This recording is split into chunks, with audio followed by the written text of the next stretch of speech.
बिस्मिल्लाहिर्रहमानिर्रहीम। अस्सलामुअलैकुम वरहमतुल्लाहि वबरकातुहू। लोगों, आप अब देखेंगे क्या होगा अगर शहबाज शरीफ साहब घर जाते हैं तो क्या करेंगे। मियां नवाज साहब तशरीफ़ ले आएंगे और उनको कुछ अदालतों का सामना करना पड़ेगा, मामलात दुरुस्तगी की तरफ चल पड़ेंगे। लेकिन होगा क्या, आइंदा इलेक्शन में कोई एज ओवर द अदर्स जो होती है, शहबाज शरीफ साहब से अल्लाह पाक ने वो ऐसा कोई काम नहीं लिया या मियां शहबाज शरीफ साहब नहीं कर सके कि कल को जब इलेक्शन के स्टेज सजेंगे तो वहाँ कह सकें कि मैंने, मेरी हुकूमत ने 15-20 महीनों में ये किया। कहेंगे पता क्या, मैं आज बताता हूँ, अभी वो मामला दूर है। एक ही पॉइंट पर जोर देंगे, हमने मुल्क को डिफ़ॉल्ट होने से बचा लिया।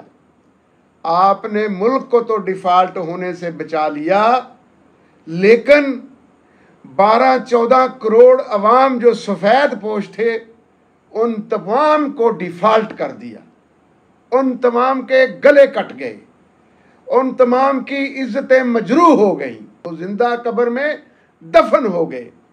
और ये भी बात बता दूं कि ये जो कह रहे हैं कि हमने मुल्क को, या कहेंगे कि मुल्क को डिफ़ॉल्ट होने से बचा लिया, याद रखें नाम इनका चलेगा, इसका बेनिफिट लेने की कोशिश करेंगे, लेकिन किया क्या कि जो इन्होंने बचा लिया। पैसे तो दुबई से आ गए, सऊदी अरब से आ गए, चाइना से आ गए, इधर उधर कर दिए और डिफ़ॉल्ट होने से आप बच गए।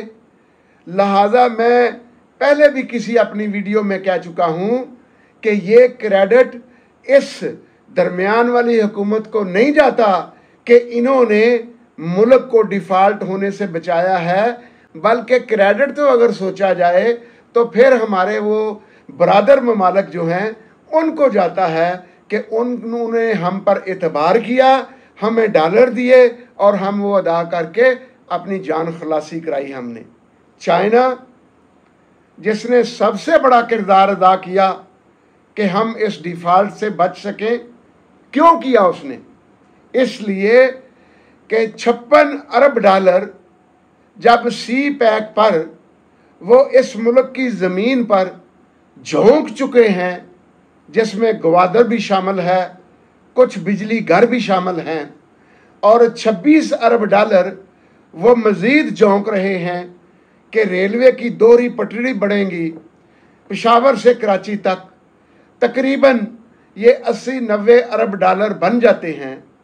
तो जब ये 80-90 अरब डॉलर बन गए, 80-90 अरब डॉलर, 80 या 90 डॉलर नहीं, 80-90 अरब डॉलर जब बन गए, तो जब उस मुल्क ने, चाइना ने, इस कदर बड़ा रिस्क ले लिया, तो फिर वो कैसे अफोर्ड करता था कि वो पाकिस्तान को डिफ़ॉल्ट होने देता। अगर डिफ़ॉल्ट होने देता तो उसकी ये सारी इन्वेस्टमेंट गारत हो जाती। उनकी मजबूरी थी, वो इस मामले में आ चुके हुए थे। वो इस रियासत को कभी भी अफोर्ड ना करते कि ये डिफ़ॉल्ट हो जाए। क्रेडिट उसका मियां शहबाज शरीफ साहब लेने की कोशिश करेंगे और कहेंगे कि हमने ये किया वो किया। जो इस दौर में कुछ नहीं किया, किसी ने उम्मीदें बहुत थी, वो मेरे छोटे भाई साहब डार साहब हैं। उम्मीदें बहुत वाबस्ता करनी थी हमने, लेकिन कोई भी ऐसा काम ना कर सके। क्या वो बयान देंगे कि पिछले सालों की निस्बत उन्होंने पाकिस्तान के ख़जाने में, पाकिस्तान के बजट में, पाकिस्तान के अखराजात में इतने 100 अरब रुपया बचाया? नहीं दे सकते। मिसाल लफाजी तो हो सकती है, फिगर्स तो कोट कर सकते हैं, लेकिन नहीं बचाया, कुछ नहीं बचाया, क्योंकि अय्याशियाँ आपके सामने होती रही हैं। कहाँ अय्याशियाँ कम हुई हैं? क्या नॉन डेवलपमेंट का बजट कम हुआ? पहला थर्मामीटर है। अगर नॉन डेवलपमेंट का आपका बजट कम नहीं हुआ तो आप कैसे कह सकते हैं कि आपने बचत की होगी? आप बचत करने में बुरी तरह नाकाम रहे। फिर दूसरा पहलू क्या आता है कि अगर बचत नहीं कर सके तो रिसोर्स ही जनरेट कर लेते। क्या आप आमदन का कोई जरिया बढ़ा सके मासवा इसके कि बिजली महंगी कर दो, तेल महंगा कर दो और उससे पैसे आ जाएंगे? इसके अलावा उनकी टेक्निक, उनकी जहानत, उनका जीरकपन, उनकी वतन से मोहब्बत, उनका दीनी होना कहाँ उसने साबित किया? हालांकि अल्लाह ने इनके दौर में, माजी में पाकिस्तान जब से बना है, हमारी 2 करोड़ 30 लाख टन, 2 करोड़ 50 लाख टन, 2 करोड़ 30 40 50 लाख, कभी इससे ज़्यादा हमारी गंदम 26 मिलियन की बात होती थी, नहीं आई थी। इस साल गंदम 2 करोड़ 75 लाख टन आई थी। 2 करोड़, ये पाकिस्तान की तारीख का एक हिस्सा है। लेकिन इतनी ज़्यादा गंदम आने के बावजूद भी अगर डार साहब वो जो 2 करोड़ 75 लाख टन गंदम आई थी, ज़रूरत पाकिस्तान के लिए पूरी थी, तो फिर भी अगर आटा उसका 150 रुपये और 170 रुपये किलो बिकता रहा तो गोया उससे तो आपकी मैनेजमेंट की नाकामी नज़र आई। होना तो ये चाहिए था। चीनी जब से पाकिस्तान बना है, मेरा नहीं ख्याल 160 रुपये किलो में बिकी है। इनके दौर में बिक गई, इनके दौर में बिक गई, चीनी भी बिक गई। गंदम का आटा कभी नहीं 170 रुपये में बिका था, इनके दौर में बिक गया। तो फिर भी ये कल को अगर इलेक्शन के स्टेज पे आके कहेंगे कि हमने ये किया और वो किया, तो सिर्फ अपनी हजीमत छुपाने के लिए कहेंगे, वरना ये कर कुछ नहीं सके। 2 और 2 4 वाली बात है। मेरे नज़दीक ये है कि किसी रिसोर्स का सेव कर लेना रिसोर्स जनरेट करने के मुतरादिफ होता है। इन्होंने कौन सा रिसोर्स हमारा जो सेव किया? 1 रुपया भी फलां जगह ज़ाया हुआ था तो सेव किया? नहीं किया। गाड़ियों पे जो जाता था सेव किया, तेल पे जो जाता था सेव किया, बिजली मुफ्त की और 213 अरब रुपए की बिजली चोरी हुई, कुछ सेव किया। अगर बाबू जो अय्याशी कर रहा है सेव किया। बाबुओं की तादाद बढ़ा दी 20 से 25%, गोया एक्सपेंसेस और बढ़ गए। जब आपने किसी मामले में वो फहमो फरासत दिखाया ही नहीं कि जहां से बचत का कॉन्सेप्ट सामने आता, लिहाजा आप मुल्क के माली रिसोर्सेज सेव करने में बुरी तरह नाकाम रहे हैं। और जब उसमें नाकाम रहे हैं तो फिर दूसरी तरफ आप मुल्क की प्रोडक्शन बढ़ाने में और रिसोर्सेज, माली रिसोर्सेज बढ़ाने में भी बुरी तरह नाकाम रहे हैं।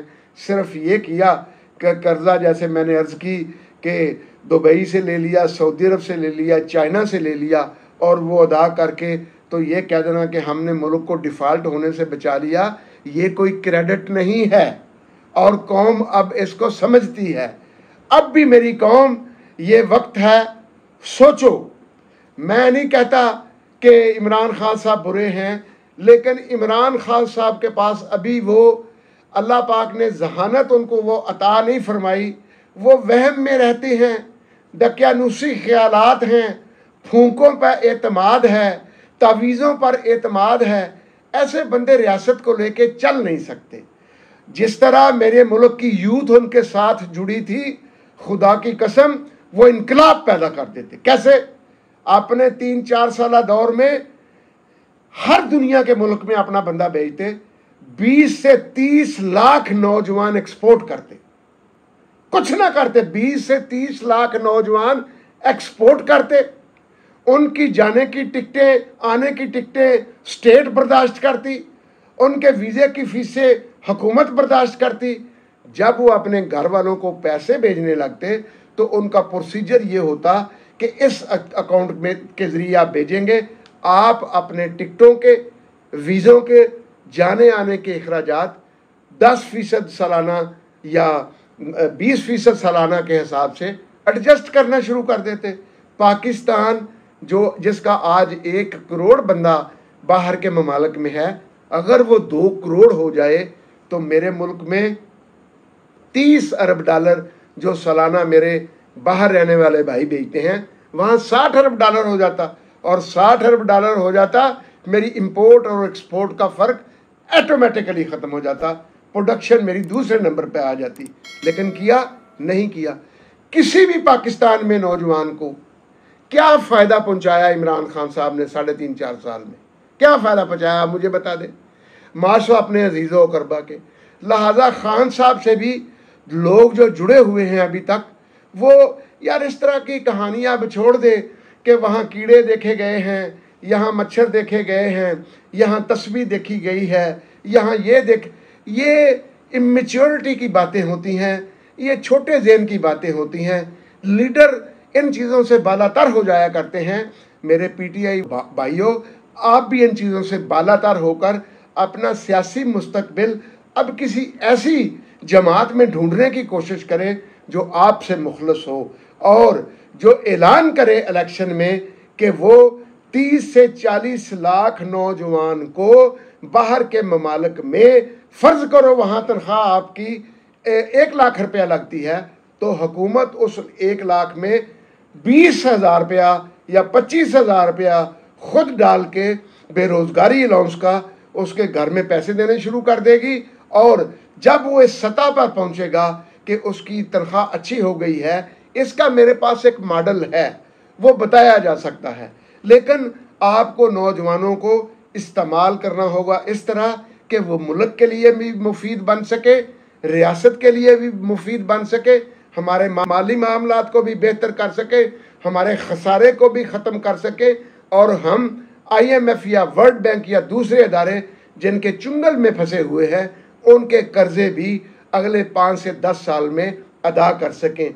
एक दोस्त तो कह रहे हैं असम्बली में खड़े या सेनेट में खड़े कि बाबुओं के दफातर और बाबुओं के घरों और बाबुओं के बेनामे जो प्लाजे हैं उनकी तलाशियां ले लो, इतने डॉलर और इतने पैसे निकलेंगे कि पाकिस्तान का कर्जा 1 साल में अदा हो जाएगा। वल्लाहु अलीमुल खबीर। लेकिन बात में वज़न लगता है। अस्सलामु अलैकुम व रहमतुल्लाहि व बरकातुहू।